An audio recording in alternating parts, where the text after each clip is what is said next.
From the 1011 Now Alert Center, This is the Night Beat. sponsored by Pella Windows and Doors of Lincoln. Good evening and thank you for joining me. I'm Jessica Blum with your headlines for Wednesday, January 28th. First, a continued topic of controversy here in the state, legislation for transgender people and what bathroom they use. Who uses what bathroom and who decides? Today was the first of 2 days of public hearings on a set of highly contentious bills up for debate in Nebraska's unicameral. Today's focus is LB 730, which would require schools to designate bathrooms and locker rooms by your biological sex assigned at birth. That hearing began at 1:30 and went on for quite some time. For the first time at the Capitol building, this hearing required a metal detector to enter and was tightly regulated and controlled by ushers and Capitol security. This being the only time the public can come sit face to face with lawmakers and plead their case, either in support of or against the bill. Only around a dozen testifying in support, but dozens testifying in opposition. Omaha Senator Kathleen Kauth brought LB 730 back this session as her priority bill. This bathroom bill was stripped out of the Stand With Women Act Senator Kauth brought in last session, which did pass. Kauth saying bathroom segregation by sex is common sense. And when asked why there is so much pushback against her bill, Kauth saying, quote, "There is a level of empathy that has become toxic." Her supporters agreed, and those who didn't questioned how it's even enforceable. I don't know how you're going to enforce it, considering you would have to literally sexually assault people to actually check what's in people's pants. Because, what are you guys going to do? Are you guys going to, have security guards outside of bathrooms? It's immoral, wrong, and evil. We are telling our daughters this and allowing it in schools first and foremost, or anywhere for that fact. It is immoral, wrong, and evil. We are not getting people the help they desperately need and encouraging mental illness, lies, and delusions.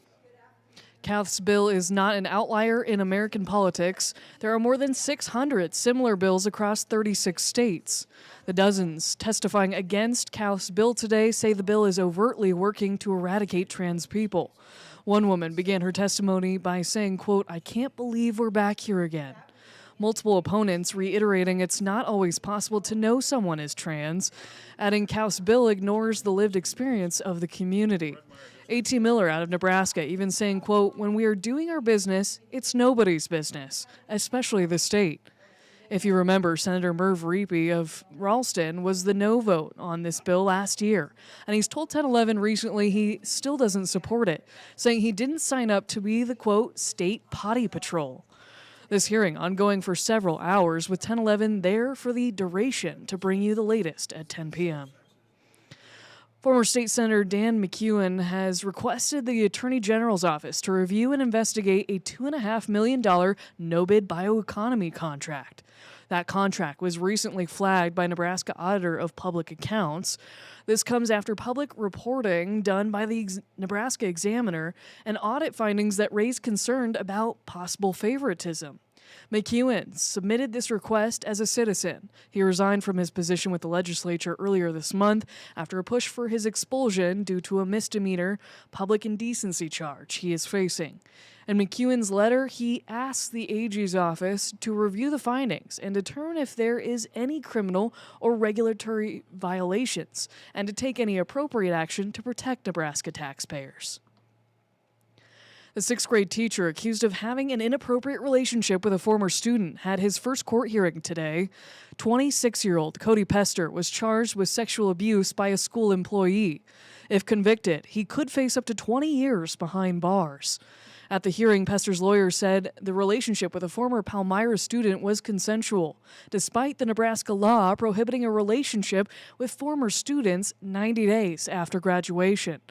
According to an arrest affidavit, texts between Pester and the victim were exchanged the day of the victim's graduation.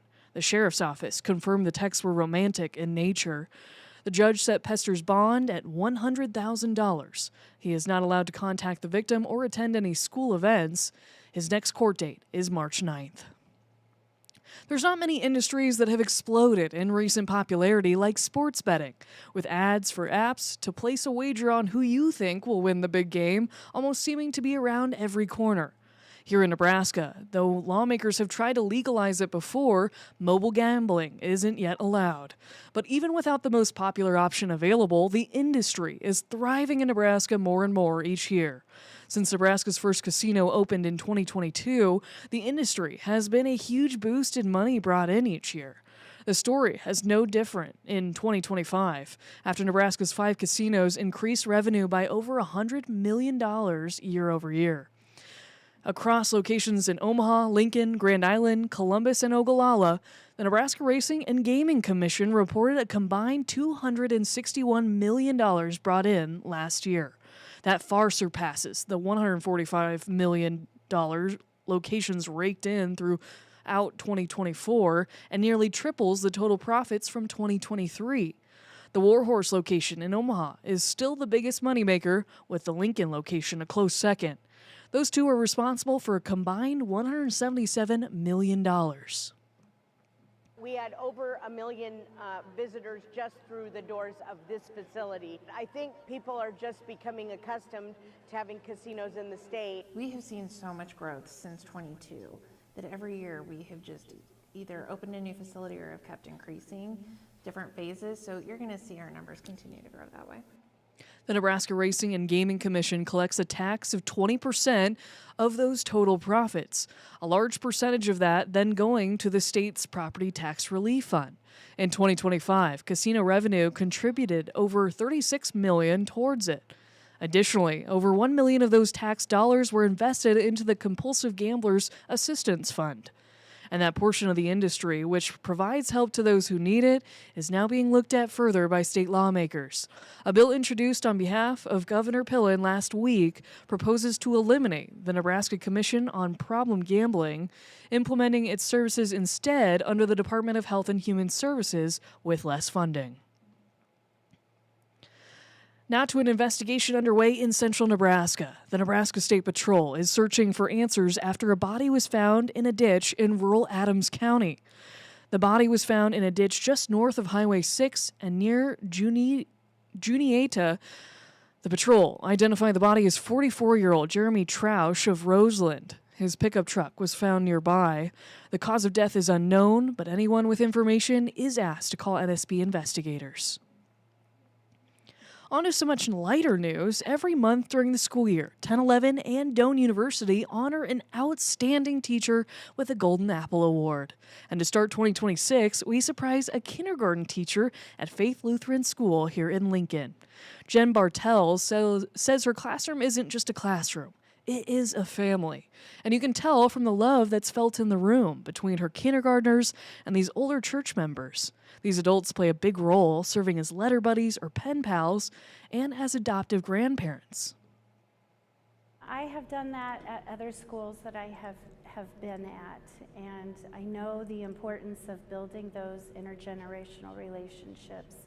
I also know that some of them don't have family here. And we can tap into the resources that we have here, whether it's the kids or whether it's the adults. And why not pair them up, and why not learn from each other? Mrs. Bartels received a glowing nomination letter. In it, she was praised for being a remarkable educator, allowing students to explore, try, fail, and try again.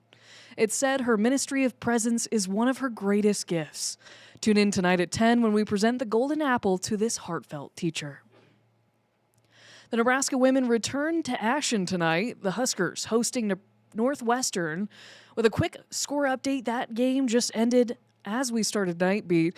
The Huskers have officially won over Northwestern 89-73. So that makes it 8 straight against the Wildcats. This year's matchup strongly did favor the Big Red. Nebraska is now 16-5 on the season, while the Cats have struggled with a sub-500 record and just 2 league wins.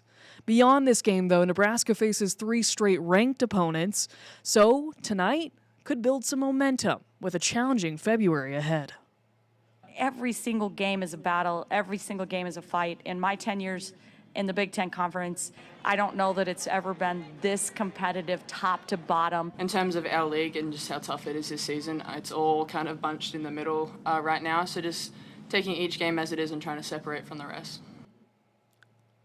Finally tonight, and rounding out your night beat, is a check of the 7-day forecast. We do have a chance for some light snow as we head throughout the day on Thursday. The chance at 40% will peak in the morning hours and may impact portions of the morning commute. High temperatures will start to tumble a bit too after getting above freezing for the first time in a long time, almost a week's time today. We'll tumble to the 20s for highs on Thursday and just the teens on Friday before bottoming out with a low temperature below zero Saturday morning. The end of the weekend will look warmer though, with a high of 40 degrees by Sunday and Groundhog Day also being around 40 degrees. You've been listening to The Night Beat. Sponsored by Pella Windows and Doors of Lincoln. Watch, listen, and stream on the 1011 app on YouTube or wherever you get your podcasts.